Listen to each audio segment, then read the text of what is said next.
Hello and welcome to this year's first edition of West Side Story News. I'm Nathan Rashensky. And I'm Erin Stapleton. As you can see, we've had a change of venue. Our new studio is under construction, so we decided to take a different approach this time around. Our shows will feature, as usual, stories from our top reporters, check-ins with the latest, But this time, we felt like taking it to the streets. liberating ourselves of walls, ceilings, teleprompters, and clothes.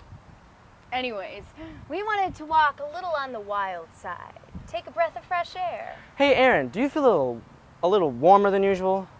Yeah, I do, Nathan. You want to know why? It's because We're outside, side, side.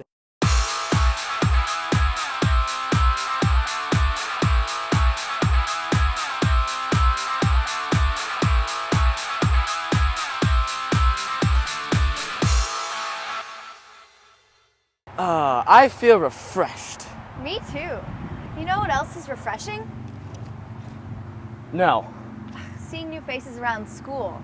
Oh yeah, so check out this new video by Zainab Hassan, Andy Ave, and Alex Jelanka about the new foreign exchange students coming to our school this year. With summer coming to a close, Tosa West is ready to welcome 3 new foreign exchange students this year.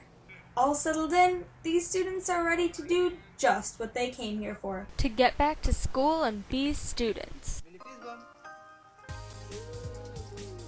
Okay, so they're hanging on to the summer just like everybody else. If they're not just here to sit in class all day, what's the real scoop on these exchange students? I decided to come because it would be a great experience for me. I'll be a new member to a new family. It would be great to know Americans and even see America. It would be fun, so I decided to come. Both my husband and I have had experiences living abroad, and we just knew how big the world is, and we wanted to share that with our family. Well, we didn't really even consider it, except for maybe a couple of months ago. We saw one of my mom's friends who was hosting one, and my mom thought, hey, that would be a good idea, so we got into it at the last minute. We hosted a student from Northern Ireland this summer. We loved her so much, and it was such a great experience that we thought we'd try an AFS student too for the whole year. And we knew that Tosa West had an opening for another host family, and they were still looking in the beginning of August, so we talked about it as a family and decided it would be fun. I kind of wanted an older brother because older sisters are different. My brother was an exchange student a few years ago, and he did so great experience that I decided to do it too. I decided to come here because, well, first of all, I love English, and back in my country, in Morocco, not many people speak English fluently, so I always was looking for opportunities to. And it's just a language I love, and I love traveling, I love discovering, meeting people, and experiencing new things, I guess. I'm looking forward to make friends, go to school, have nice grades, and also finishing this year successfully and have a great time with my family and friends and others. I want to get to learn some cool people and the things that I am looking forward to are probably all the things that we don't have in Morocco, like from the little things to the big things. Well, we are hoping to get to know Malte, obviously, and to learn a little bit about where he comes from and his family, Germany, and to provide him with an experience that hopefully he can take home. I hope to gain a new friend and family member that will last a lifetime. I'm hoping that I learn how to be considerate to other people. Hopefully I will meet a lot of nice people, improve my English, share my culture with the others, and get to know American people better. And it's like being an ambassador in this country. Well, I'm kind of hoping that I learn about a new place and have some fun with a new person. I hope that my English is improving or to make new friends, make relationships with many others, and have a great understanding between them and me. I'm hoping more that not us gain an experience, but that he gains an experience. You know, we're just hoping to broaden our perspective and bring another person into our lives. Everything is different from my country. Like the time, the houses, the peoples, the food, like everything is different. Everything is different. Yeah, from the routine, casual days, so different from ours, and the food, the places. It's so green in Wisconsin. The chips are very good. It has been amazing. Like there is no study, no nothing. It's fun. I had been in many places, fairs, many other things. I had fun, and it would be good for the next days also. The day he came, it was a little bit later in the day, so he thought it was like he walked into a freezer or something. We have a lot of activities scheduled for the rest of the week until school starts, so that'll be pretty busy, but we're all getting along nicely and it's a lot of fun. This program is doing a great thing by exchanging students. That must be such a cool experience. Yeah, jumping into the pool like that? No, I meant the program. And there's another neat program taking place in the school district as well. Kylie Hogriff and Waj Ali have the scoop on the walking school bus at McKinley Elementary. So the program got started 2 years ago. There were many concerns about crossing of two busy streets, North Avenue and Swan Boulevard, and that was one of the big barriers for our kids to go to school. And so our Safe Routes to School committee at McKinley Elementary started taking parent surveys, kids surveys, talking to the local government, police department about the problem and what we could do about it.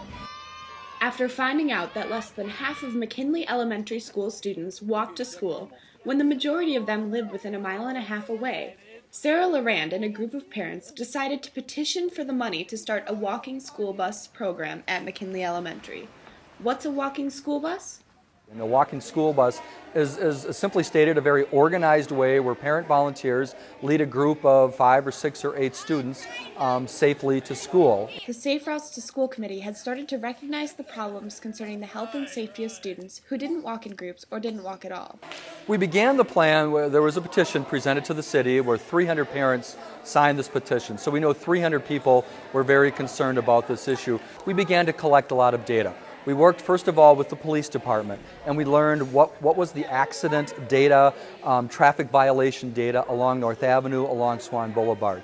We set up radar speed trailers along both those streets to assess how fast people were going along the street. We did a survey of parents to find out more specifically and deeper what their issues were. After months of researching, the group found their solution in the nationwide walking school bus program. Really having a group of 8 to 10 kids and a parent in a shiny orange vest walking across the street, it does help to identify to the cars that there is a group crossing and to slow traffic down. I've seen it myself just doing this, that a lot of drivers can be inattentive.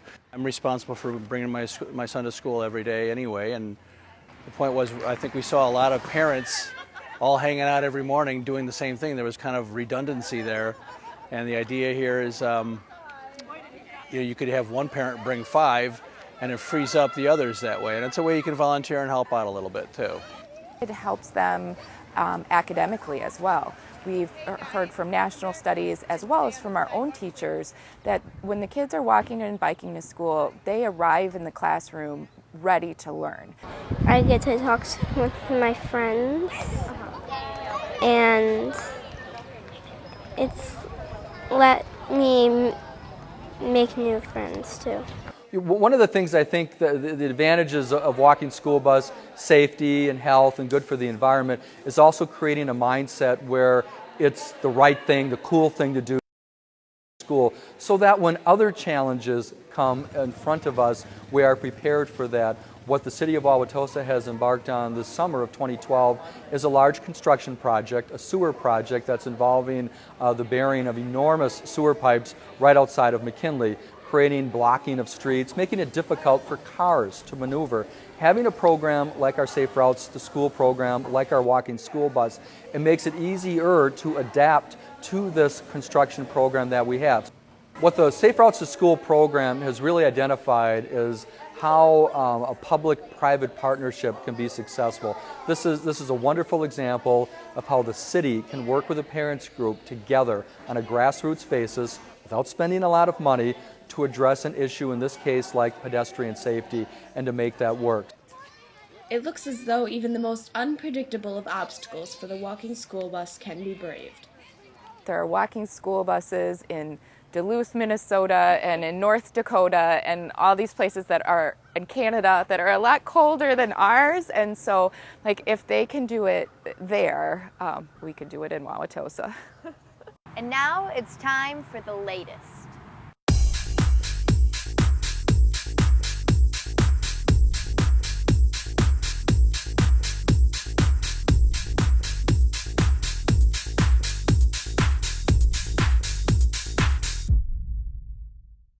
The girls' swim team scored 5th at the Early Bird Invitational. Captain Kelsey Kennedy says if we keep up the good training, everything will be great. Their next meet is tomorrow, September 5th at 5. It is away versus New Berlin-Eisenhower. The girls' volleyball team has had one tournament and they're 3 for 2 for this season. Captain Ellen Rostansky reports that the team is looking very competitive. Their first game is tonight at 6:30. Freshmen in JV, 5 o'clock. The boys' volleyball team will have their first game tonight at 7 o'clock against East. JV, 5:30.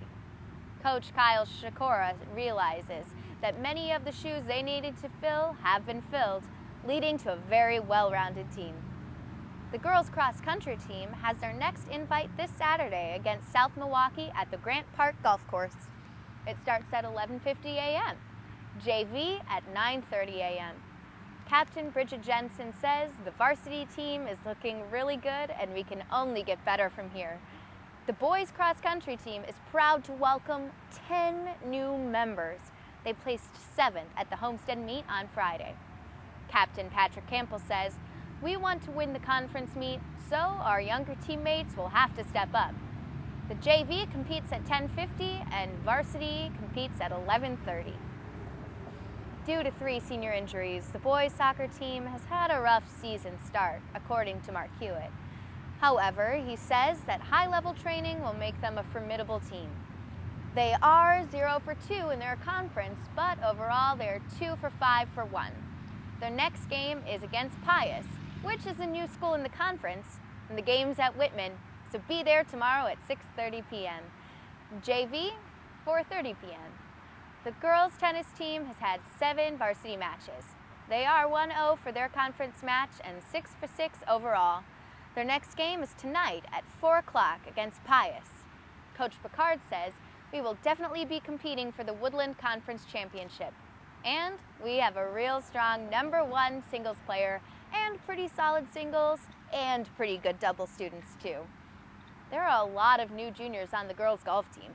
They are 5th in conference. Captain Caitlin Kavanaugh says that she was afraid they wouldn't have enough members for the team, but they pulled through. The next match is tonight. The football team has had 2 varsity games. Their next varsity game is this Friday at New Berlin West at 7 o'clock. Varsity reserve tonight at 5:30 p.m. Freshmen, 5:30 this Thursday. I hope you're all ready to get back into the school groove. I know that I am. We hope you all have a chill first day of school. And come back for a jammin' day 2. I'm Erin Stapleton. And I'm Nathan Rashensky.